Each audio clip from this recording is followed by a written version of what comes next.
நிஜமாடி நீ? உன்னை எப்பயாவது லவ் பண்ற, உன்னதான் கல்யாணம் பண்ணிப்பேன்னு நான் சொல்லியிருக்கேனா?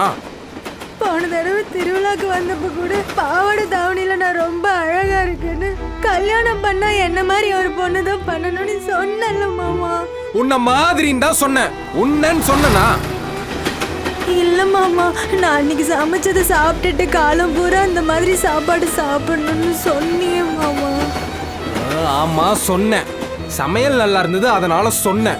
நீ இப்படிலாம் பண்ணுவேன்னு தெரிஞ்சிருந்தா சத்தியமா சொல்லியிருக்க கூட மாட்டேன் ராஜி. ஏன் மாமா இப்போ ஒரு மாதிரி பேசுற? ஊருக்கு வந்த போல நல்லா தானே மாமா பேசினேன். உனக்கு நான் இங்க வந்தது பிடிக்கலையா இல்லை என்னையே பிடிக்கலையா மாமா? ஐயோ ராஜேஸ்வரி, நான் உனக்கு எப்படி சொல்லி புரிய வைப்பேன்? ஃப்ராங்கா சொல்லணும்னா உன்கிட்ட நான் ஃப்ளர்ட் பண்ணேன், அவ்வளோதான். எனக்கு புரியல மாமா.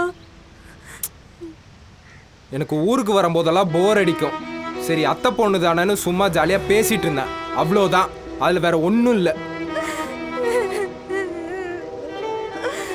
அதுவும் இல்லாமல் நான் நல்லா படித்த பொண்ணை, நல்லா வேலையில் இருக்க பொண்ணை தான் கல்யாணம் பண்ணுவேன். உன்ன மாதிரி பட்டிக்காட்டை எப்படி நான் கல்யாணம் பண்ண முடியும்?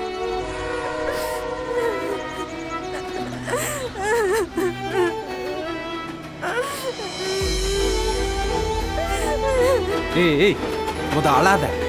நீ அழாறத பார்த்து யாராவது என்ன தப்பா நினைக்கிறக்கா? ஃபர்ஸ்ட் கண்ணத்தோட.